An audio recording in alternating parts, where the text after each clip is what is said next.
We are live, I guess. Jimmy D and the Wolf Podcast.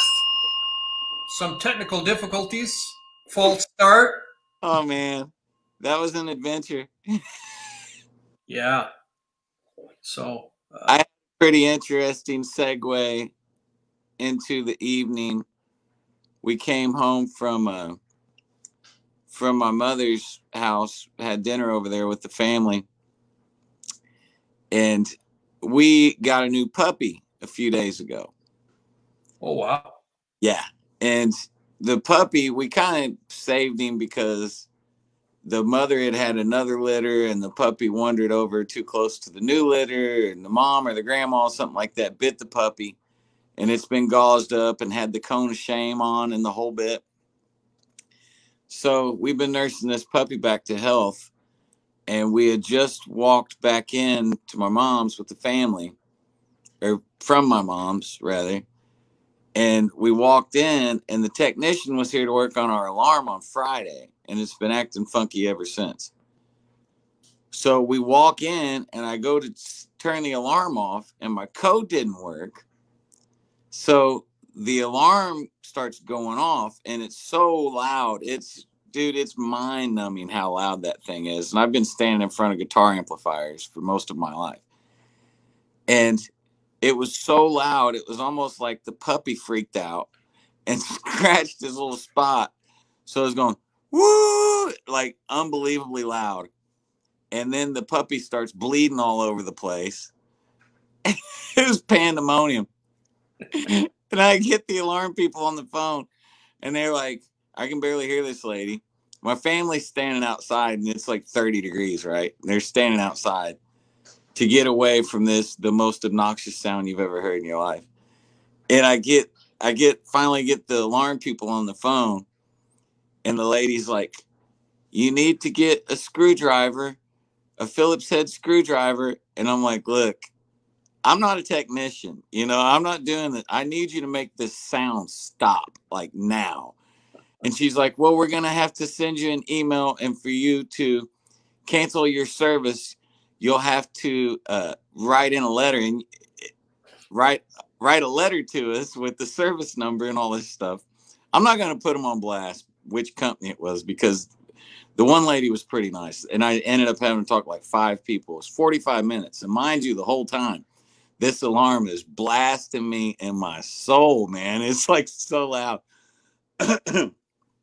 And she said, can you unplug the battery? And I'm like, sure. So I pop the battery out, and it's still going off. Well, the tech was here Friday, and evidently he like hardwired this thing. It was plugged in through the wall.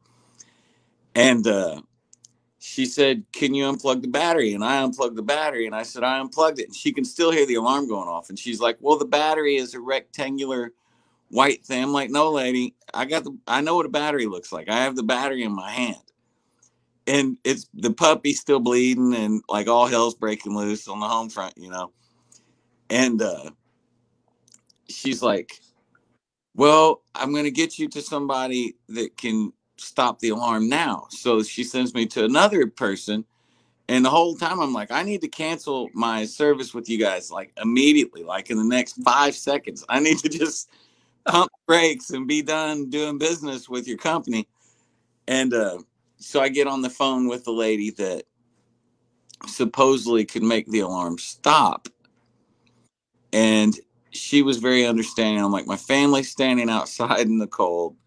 Our puppy is bleeding because your alarm system just basically gave him an anxiety attack. I need you to get this to stop now. And they told me that I need to fill out a letter to cancel service. And she's like, okay, well, normally we won't do this, but I'm going to see if I can get this to turn off like right now. And I'm on hold for like 15 minutes, dude, and just getting blasted by this alarm the whole time and trying to keep my cool. And so finally she comes back on, and the alarm stops, right? So I spend probably another 30 minutes on the phone to figure out how to cancel the service. And I actually do have to write these people a letter. And near the end of the phone call, the alarm comes on again. And at this point, I'm like an hour, maybe hour and a half in on getting blasted by this thing right upside my head. So I had to do it the old-fashioned way, and I pulled it out of the wall. It had to happen, dude. It was the only way to make it stop. I would have pulled it out of the wall after about 5 minutes. I know. I was trying to avoid that whole scenario. I have no patience. I have my father's patience. Right? Is none. It was terrible, man. And then they called me back, and they're like, well, we see that all your equipment's paid for and you've been a customer with us for a long time. And the lady literally said this: you've been paying too much for your service, and we would like to offer you a better service for less money. Excuse me. And I was like, I'd rather take a beating at this point than to deal with your company. I got to write this letter just to get the service stopped. And it literally was like the worst 2 hours of my entire life. When was that? Yesterday? Today? Today. It all started at like about 10 minutes till 5 today. It went on for at least an hour and a half, dude. By the time it was done, I was like drained because I had used every amount of humanity that I had, because they kept giving me to a new person. And it's kind of like when you go to the hospital and you fill out the form with your social and your insurance information and your name, and then you go into another room. They're like, we need to fill out this form with your insurance information and your social and your name. Each new person that answered the phone, while this alarm is like stealing life force from me, dude, it's just murdering me the whole time. And each time a new person, there's 4 or 5 people by the time it was over. Each time a new person gets on the phone, could I verify your name, your address, your telephone number? What's your verbal password? What's your passcode to the alarm system? It was like what I would imagine hell would be, man. It was a rough couple hours. And I was feeling great. I walked in the door. We had a great meal at my mom's. I walk in the door feeling great. And then that alarm system, I was so over it by the time it was done, dude, that I sit down on the recliner, and it was just like my brain was fried. I was emotionally tired from trying to be polite to these people. I wanted to jump through the phone and murder all of them. And I was just trying to be as nice as I could. Wow, you're a much better man than I am. An hour and a half? Yeah, it was every bit of an hour and a half. And I probably spent half of that time on hold. And where was so who all was there? Well, your all kids and Kate and our 4 pets. So it was Memphis, Marshall, Madeline, Kate, and I. Oh, Marshall was there too. Wow. Yeah. And they're all standing out in the front yard to try to get away from literally the loudest sound I've ever heard in my life, dude. This thing was like, I've been getting blasted in the back of the head by amplifiers since I was 11 years old, and I've never heard anything louder than this alarm. It was terrible. Wow. Yeah. Wow. That's something. That's customer service is something that I think really has been degraded. I mean, it doesn't exist anymore, man. And no, it doesn't. And every company, companies have different values. We've talked about this in some previous podcasts. And I was on my nephew. I was talking to him about this, and he quick did a podcast for his Unscripted Banter is his podcast. We need to cross fertilizer and have him on ours and be on his. But, starting in the early 70s, there were a couple of things that happened that allowed corporations in general to, there was a prominent, I think, was it Friedman? Or there's a prominent economist who came out and said that companies should no longer value their employees as their number one resource. They should, their number one stakeholder is their shareholders. And also at the same time, the SEC made it possible so that publicly traded companies could buy back stock. And in 2018, I think was the last year they measured it, there was $1 trillion spent on stock buybacks on publicly traded companies in the U.S. and total payroll is like 200 billion. I mean, it's a fraction of that, like 200 billion. So people are focused on elevating the stock, and it's a mindset thing. Customers don't matter. And in my opinion, it also, with that idea that it's not about service, it's all about making the minimum amount of money cost wise and maximizing that profit and not caring about personal relationships. And I personally feel that that has contributed to the lack of customer service like you experienced today. You can't get anybody on the phone. And if you do get somebody on the phone, they're probably in a foreign country where the cost of labor per hour is much cheaper. And they're polite, but they speak with a very distinct accent. And, they can do a fine job, but you're already thinking like, well, you're getting farmed out, right? I mean, so it's not customer service. So I don't know, the company you work with probably is not that big of a company. So the people you were talking to probably were in the U.S., you think, or where were they? Wherever Vic is, the alarm company, they're garbage, man. I know I said I wasn't going to say their name, but they're a garbage company. What was the name? You cut out for a second. Vivint. Okay. Yeah, Vivint Security, dude. Never again.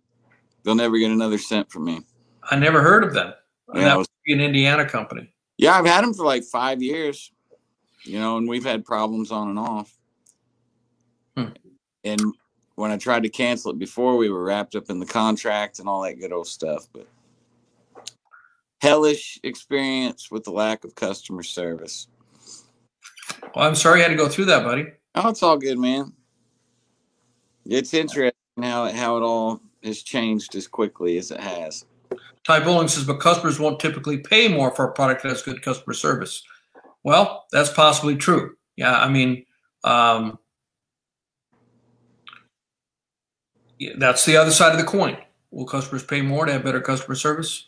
Yeah, it's a balancing act, I guess. We have some local businesses that do pretty well with it. Well, I will say that, my experience with Apple, I'm an Apple, I have an Apple iPhone, I have an iPad. The computer that we're doing this on is Apple. I found the customer support from Apple to be exceptional myself. So sweet. So Ty Bowling says that he would pay more. So yeah, I think it's having to wrestle with customer service. And talking about customer service, I mean, back in unrelated, but DMV. When you have to go, it used to be go do battle. Okay, my annual registration. I got to renew my registration. And I remember New York City, upstate New York, when I was in the state of New York. I remember it was horrible. That was some years ago. I remember waiting in line for like an hour, and I get to the front of the line, and the woman closes the window and says, "I'm going to lunch." There were like 4 lines, and I waited in that line, and I remember when I moved to Boston, I had some guns, and you had to register your guns in Boston. And I put down, where I came from, and SD for South Dakota, or it was SDAC. And she wanted me to give my passport because she thought it was a foreign country. From SDAC. So, I've had horror stories, but I want to say, since I moved to Tennessee, I found, and you have to, in Davidson County, you have to get your emissions checked. Cheatham, you don't have to. There's a county called Cheatham. I found that hilarious. That's where I lived when I first moved here. You don't have to do the admissions test. But I was, concerned about having to do that, and it is so effortless. You do have to wait in line, but it doesn't take that long. They've got 4 bays open, and when you get in there, they say, "Would you like to renew your registration as well as get your emission test?" "Yes, sir, I would like to do that, so I don't have to go anywhere else." And they do it right there, and you're in and out. Driving there, it was probably about 15 minutes away. So round trip about 30 minutes, and waiting. So the total round trip for me to go there, get it done, and get back was an hour. And that's exceptional. I mean, that's customer service and it is possible, I think, to give good customer service. So Sweetwater job, man. Apple does it. I think they've got exceptional service. I just think that the cost, in my personal opinion, the cost cutters get involved in saying, we're not making any money from customer service, so we're going to, we're going to cut it and make it as cheap as possible and as difficult as possible. Depends on the company, So, like another thing is credit reports. I had my credit report frozen, and of all 3 credit agencies, and each one's a little different. One of them, I can just log in, and there's a switch. You can literally get an electron on the screen. You flip it on, turn it off, and if you want your credit unfrozen, so somebody could check it. If you wanted to make a purchase of a car or something, you can log in, and I can't remember which one it is. It's really easy. Just log in and do it. The other 2 is a pain. It takes at least a half an hour for each one because you got to call them, and they're constantly trying to sell you. They're trying to sell you, because they're not making any money from that. They want you to buy some subscription thing so that they watch your credit for you. And I don't want that. I just want to unfreeze my credit for a week so that somebody can get my credit report. And I always ask, okay, which one do you use? So I don't have to go through hell for all 3, or if it's the one, it's easy. I just log in, and I can't remember which is which.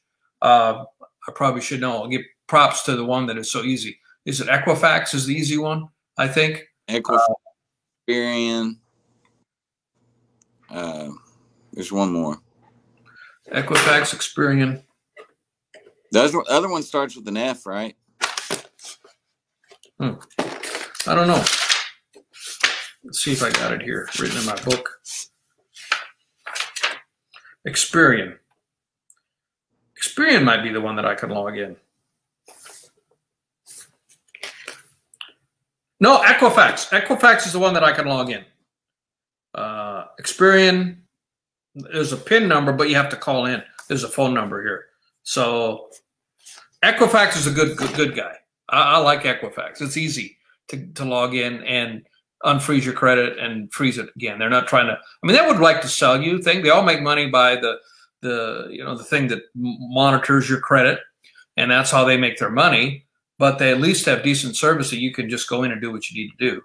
But Experian and the other one, I don't remember the other one. Both of them are pain in the butt. And, a credit score is such a sham of a system anyway, man. It's such. I remember getting so mad when I was younger, probably by like 23 years old. I had worked more hours and put in more time than anybody my age, and had saved more money than anybody my age that I knew personally in my circle. And as I had friends that were, financing brand new cars and 4-wheelers and all this other stuff. Banks didn't want to talk to me because I was self-employed, and it was just such a joke, man. It's however they're measuring that is wrong. However the banks. Well, it's like you're trying to try to think of an analogy. You're trying to decide whether you want to buy a $500,000 house by how beautiful the keys look. You haven't even seen the house. Right. I'm trying to come up with a good analogy, but they're using indicators of payments on credit card and what percent you're using on your credit card, and if you're late on those payments, and have absolutely nothing to do with your debt to asset ratio. And I use credit cards, but I pay them all off every month, and my rate goes up and down because, like my Amex card, I think I got 10 grand credit on it. And if I use that all up, but I always pay it off before no interest is collected. But when they take their data and it shows that I've got 8,000 of that 10,000 credit used, oh, that's a hit because you're using a high percentage of your credit. But they don't even know that I pay it off every month. Right. They don't even ask that question or find that question. Being fiscally responsible is hurting your credit. What's that? Being fiscally responsible is hurting your credit. Yeah. That's how they're taking indicators that are really are just surface indicators, really. I mean, yes, I guess if you're late on your payment, that is an indicator that you might be a little bit of a deadbeat. but I missed the payment because I completely forgot about it. It was one credit card. Actually, it was PayPal credit. I'd completely forgotten that I'd had it. And I get emails from PayPal all the time trying to sell me stuff. So I didn't open up the emails that said that I had, this was past due. And my credit dropped, you know. I think it's now almost 800, but I think it dropped below 700 because I missed that one payment. You know, I made it all up, paid all the penalties and everything, but they dinged me pretty hard for that. You know, I think 100, what was 144 payments, 143 on time.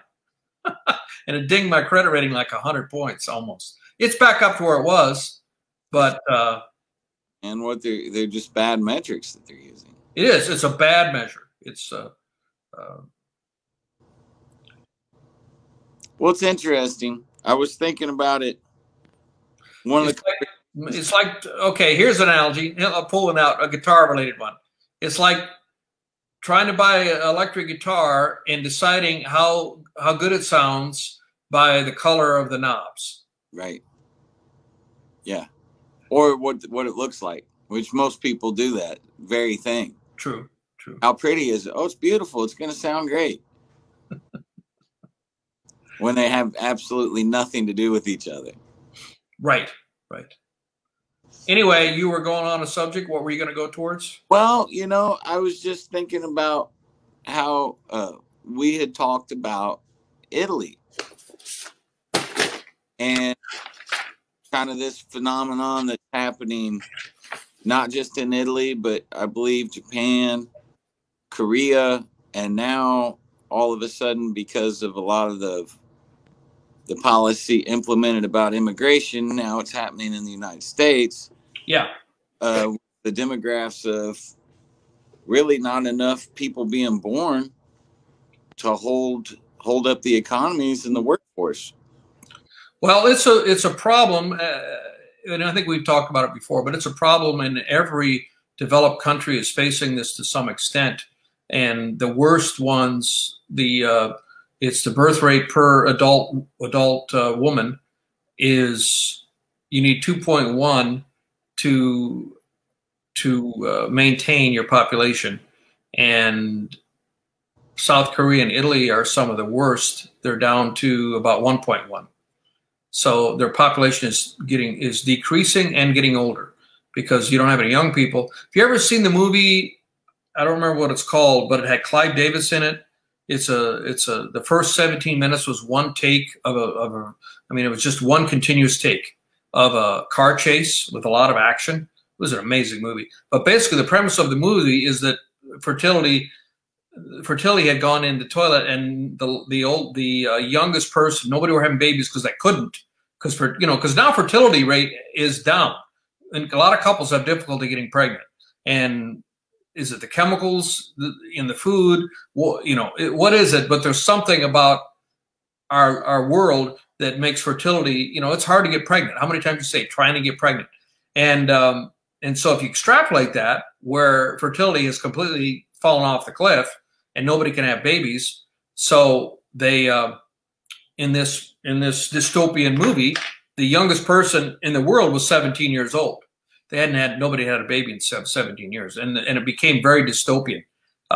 People had no hope. I mean, just imagine if nobody could. You knew that we were going to die out as a civilization, and so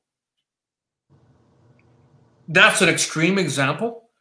But imagine how rapidly the average age is going to become if you can't have any babies, and or you're having fewer babies.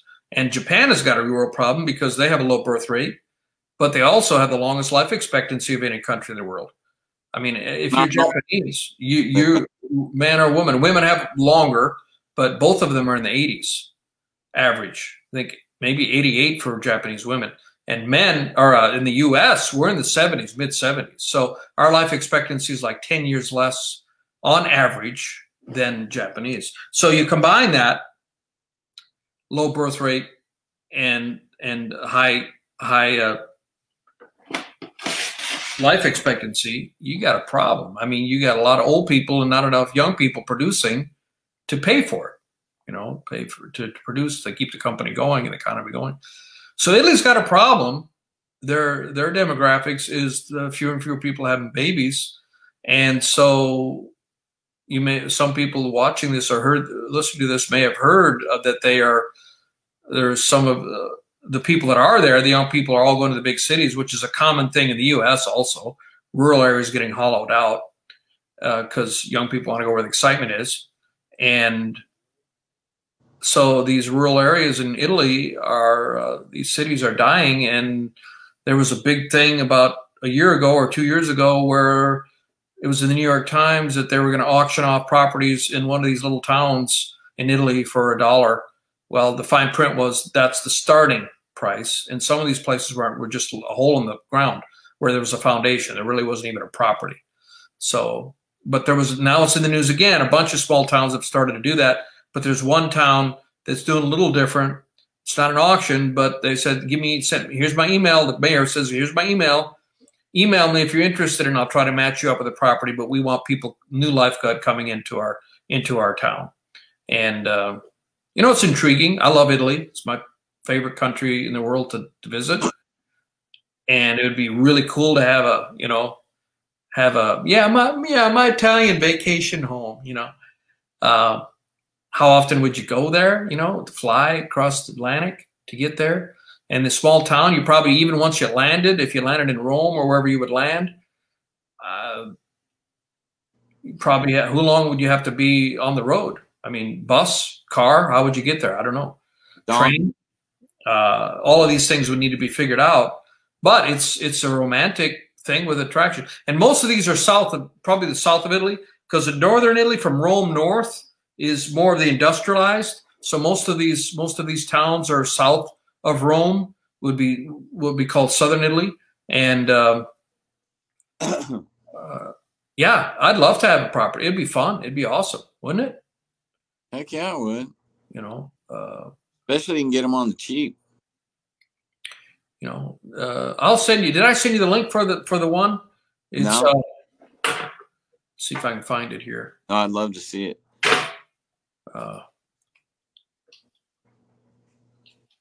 Well, no. Okay, let me check the.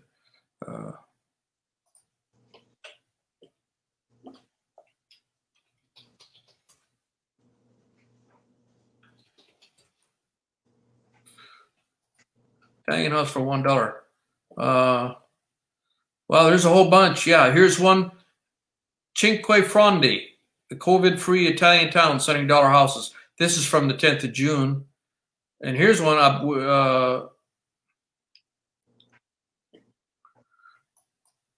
Here's one. We bought a dollar house in Italy. Here's what happened next. And were you a fan of The Sopranos? Did you watch The Sopranos? I did not. Okay.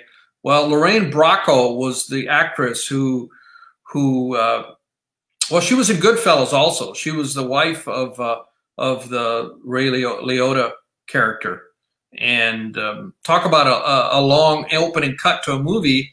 The opening cut to Goodfellas was also like a 15-minute uncut take, one camera, one take with uncut at the beginning of the movie when he takes his wife, who was Lorraine Bracco, taking her back through the back of the kitchen in this Italian restaurant and then coming back to the inside of the restaurant. And I'm pretty sure that's the opening scene. It's one of the early scenes. I think it's the opening scene. Anyway, Lorraine Bracco, actress. She played the psychologist that Tony Soprano would go see, his shrink. And there was a little bit of sexual chemistry there between them. She was attracted to him, and because he was so dangerous and everything. Well, that actress bought a house in Italy, and she's Italian. I don't know if she speaks Italian, but Bracco, that's an Italian name. And she bought a house, and there is a show on Netflix, or I'm not sure which channel. I haven't seen it because I think it's on a channel I don't get. But it's a show of her travails of trying to renovate her house. And from the previews, it looks like it didn't go all smoothly. Of course, if you're going to have good TV, you got to have drama, right? You got to have problems. Sure. But how many contracting businesses are there in these little towns in Italy where they'll sell a house for $1? Yeah. You know, and how many restaurants are there, and what's the amenities? I mean, what is there a grocery store there? I mean, Right. You know, in the little town where I went to high school in South Dakota, and where I had my business before I could move to Nashville, town of Willow Lake. I graduated high school there. It's a population of about 400 people, and there is one restaurant there. Or there was, I haven't been there now in 5 years, so I don't know how it's changed. There's one restaurant, and that restaurant was put up by the city, and a bunch of people bought shares in it so that we had a nice restaurant. And it's a nice restaurant, but their menu is limited. You get tired of eating there every day. I would eat there every day during work for lunch. And there is a small grocery store that is also owned by the town. It would go under if it wasn't owned by the town and supported by the town. So there is some amenity, but every week you go to town to get your, you get your milk and stuff like that there. But it's expensive, and it's not very sustainable. So I'm extrapolating. I wonder if these little towns is like that, and it would be hard to live there. I mean, Willow Lake is 45 minutes from Watertown, which is where I lived before I came. I moved to Watertown. And making a trip, you go like once a week, and you do all your shopping while you're in Watertown. Watertown's a town of about 20,000. So I'm wondering, these little towns in Italy, are they similar to that? What are the amenities? What are the medical amenities? What if you have, God forbid, you have a medical emergency? How far away is a hospital, a doctor, Sure. Sort of thing. So these are all things that, if you're going to go there, I would think that I'm not going to go there for a weekend because it's flying across the Atlantic. Right. When I go visit my property in Italy, I'm probably going to go there, bring my guitar, maybe bring my computer and my DAW, and spend a month there. Have a writing thing. You and I go there and imagine the songs we'd write if we were isolated in Italy. Learn flamenco. What's that? Learn flamenco guitar. Well, yeah. So it would be fun, but, it sounds romantic, but how real is it? Just wonder. Sure. Well, it would probably be easier on almost anybody other than Americans. It would probably be harder on us as Americans than it would literally anybody else going there, because we all have a Walmart. But it would be a blast to do it, and it's a fascinating thing that they're selling them that cheap. I mean, buying houses like that, if you knew how to do the work, that would be the sauce for a young guy that knows how to do some carpenter work. Go get one of those places and fix it up. Well, here, let's see what this article says. We bought a dollar house in Italy. Here's what happened next. It looked like a deal, too good to be true. A new house, potentially a whole new life for sale in sun-kissed rural Italy. The deals made headlines on CNN, and I read about it in the New York Times. Many of the towns were filled with inquiries, but did anyone actually buy? Did they run? So caught up with some pioneering buyers. This one was intended as a family home. They say they love the terrace. Let's see. Yeah, well, they're pretty happy with it, I guess. Doesn't say. At the end, they were opted for 10,000 euro and invested some money in the renovation. So they didn't buy a one euro one, but they paid 10,000 euro, which is probably about $12,000. Some of them were sold for 25,000. Yeah, so it seems like they're people in Sambuca. I'm only 40, but I've started to think about my future when I retire from work. So, these people, there's some positive reviews of it. I'll go half on one of the $1 ones with you. If you want to do it. Split. We could Airbnb it, maybe. Yeah, I'm sure you can. I mean, today, while you're logging on the internet and being able to, I don't know if Google has gone through and driven through all the streets. I wonder if you could, you can you can go to Google, what's it called? Google Maps, Yeah. and you can get a street view of any address in the US. And I wonder, just wonder if you could do the same in Italy. So you could kind of scope it out. You can do a lot before you even go over there, you know, and so you've piqued my interest. yeah, it sounds really romantic. I love Italy. I just I could be talked into getting involved with that pretty easily. Right, right. You know, so Thing, man. I mean, that's happening all over the place, and it's happening here more now because of the immigration thing, right? Because that's what was kind of counteracting those numbers for us for a long time. Right. Yeah. And there's a saying called demographics is destiny, because, you know, you can only be so productive. And so population growing, your economy is probably going to be growing if your population is growing. If your population is shrinking, it's going to be hard to have an economy growing.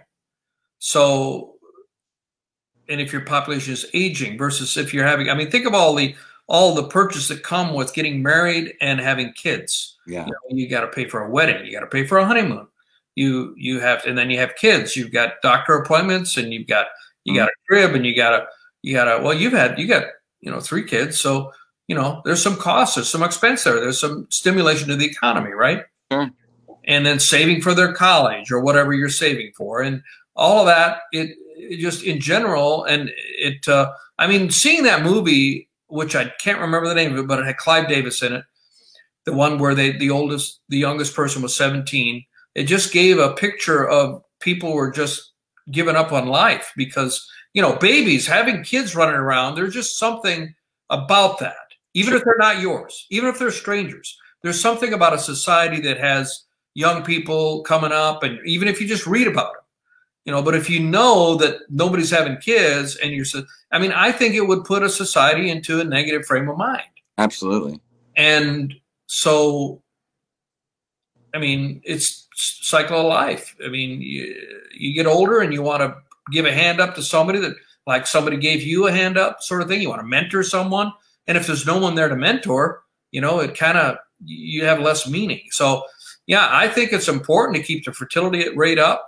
Although there are people on the other side that say that, you know, we have too many people living on this earth. We should cut down on the population. There are those who believe like that. But here's the thing that's happening. Do you know what countries are having kids like they're going out of style? Is the Muslim countries. Indonesia is having like 10 kids per adult. I don't know what the number is, but it's crazy. Their population is exploding, and that's a Muslim country. And they're having a lot of kids because I guess they don't have much other entertainment. So they don't have a Walmart. So, and it's usually lesser developed countries that have a high fertility rate. Developed countries in general, you know, have a lower fertility rate, you know, because you have other interests to fulfill you, and maybe you have one kid. How many one-kid families do you know? I mean, you're the exception, Jimmy, amongst your age peers, I would think, with 3 kids. Well, it's funny, man, because coming up from a big family when I was little, it was more commonplace. And now all of a sudden, I have 3, and I run into people all the time like, oh, 3 kids. You know, it's just funny because when I was little, that was nothing. Nothing at all. That was like commonplace. But now most people do. They have one. It's one and done if they have any at all. Yeah. It's not unusual to have 1 kid. I mean, I can think of people in our church, you know, 1 kid, you know, whereas when I was growing up, Jeff, how many kids were in your family? If you're still listening, I know there were a bunch. There were 5 or 6. How many kids did your father have? I think I'm going to guess 5 or 6. Jimmy, how many did Jeff? I'm asking you, how many did your family have? Did your father have? I think you had more than 5 or 6. How about you, Jimmy? There were 7, 8 in your family. 7. Jeff said 7. So, yeah. And you, how many, Jimmy, did you have?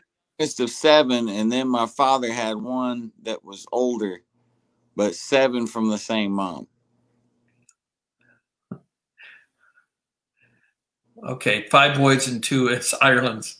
Yeah, because your dad had more than one wife, I guess. So anyway, yeah, I mean, it's rare to have today in 2020 for a family that even has 3 kids. You know, well, it'd be hard to make it with 7 kids now.